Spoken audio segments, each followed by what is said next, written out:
Hey, it's Gyokyo, and I am here to ask a big question about Buddhism. What's in it for me? It sounds kind of silly, maybe. It sounds kind of capitalist, maybe, right? What am I getting out of this?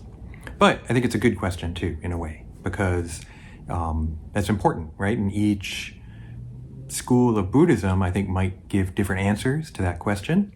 So, I'm really wanting to speak mainly to the Shinshu aspect, and maybe I don't have like a definitive single answer, but it is a question that we can ask, right? What is the benefit of embarking on this path?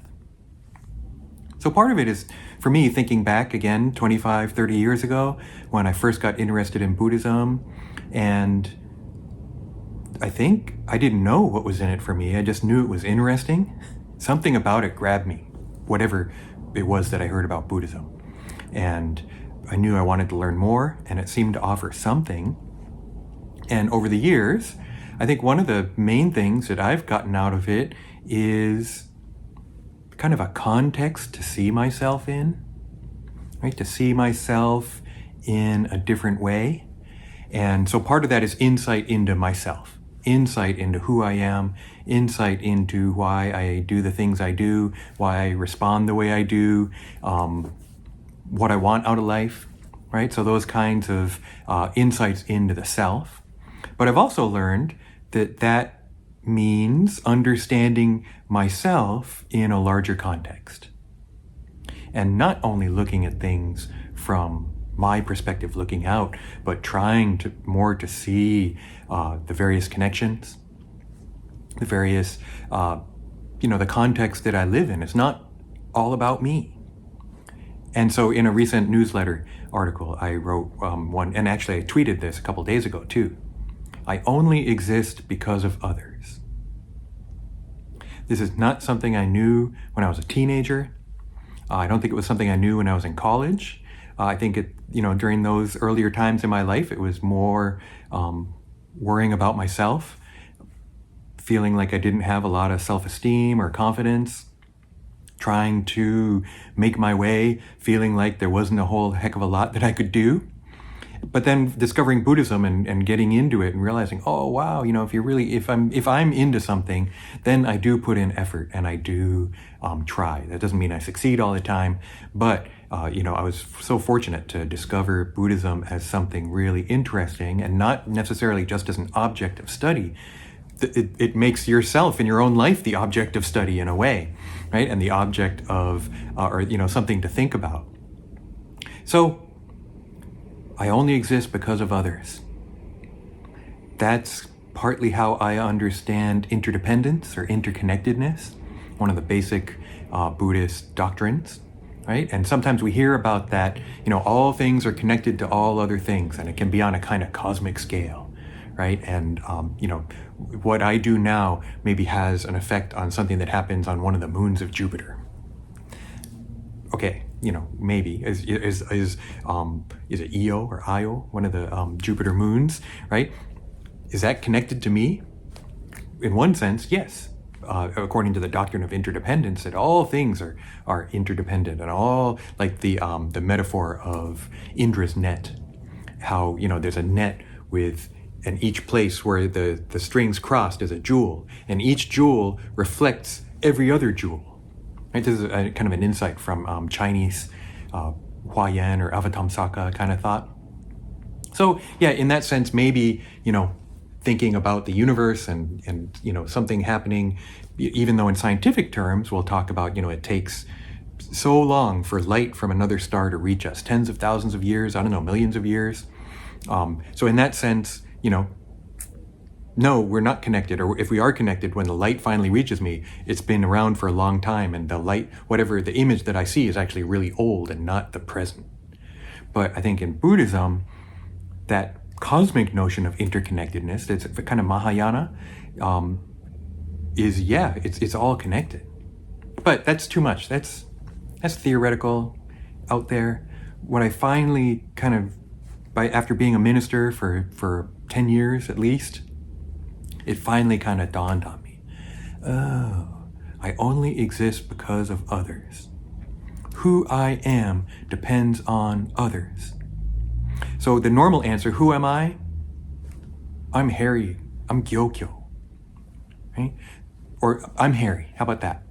The answer, the basic self-centered answer, who am I? I'm Harry. Take me or leave me. Take me as I am, because I'm not going to change for you. I'm me. It doesn't matter who I'm talking to, right? That I'm this or I'm that, right? I is kind of the standard answer to who am I. But maybe another way to answer, who am I? I'm Gyokyo.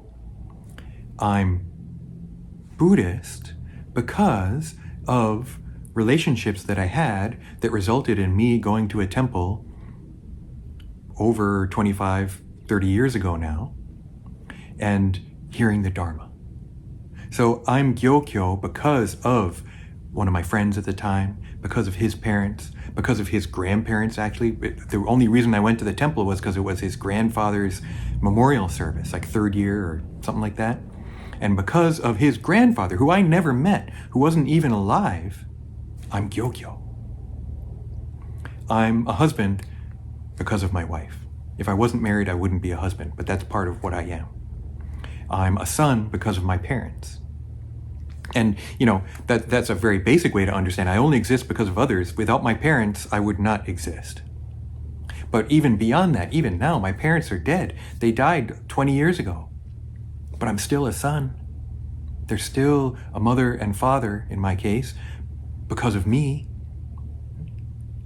So, thinking in this way, right, that who I am depends on others. I am only what I am because of other people, because of relationships, because of these different contexts. So, one of the benefits I got from Buddhism, from Jodo Shinshu, was this deep insight into myself. Also, these attempts to break down my self-centeredness, to break down my arrogance. It doesn't work a lot. I'm still self-centered, I'm still arrogant, and yet I know so much more about the bigger picture than I did before I encountered Buddhism. So in that sense, yeah, I am Gyokyo. And I'm going to talk about my Buddhist name, my Dharma name at some point in the future, but basically it means bridge of happiness or bridge of bliss. Now, whether I've attained that bliss already or it's something I will attain later, the supreme bliss of birth in the Pure Land and awakening, because those are other benefits of Jodo Shinshu, that at some point I will attain birth in the Pure Land. Not because of anything I do, but because of Amida Buddha. And that birth in the Pure Land is awakening, Buddhahood. And I will be able to help others as a Buddha when that happens. Now, do I attain that awakening in this life? There's different theories on this. And I'm more of the school that no, it doesn't happen in this life. It happens at death.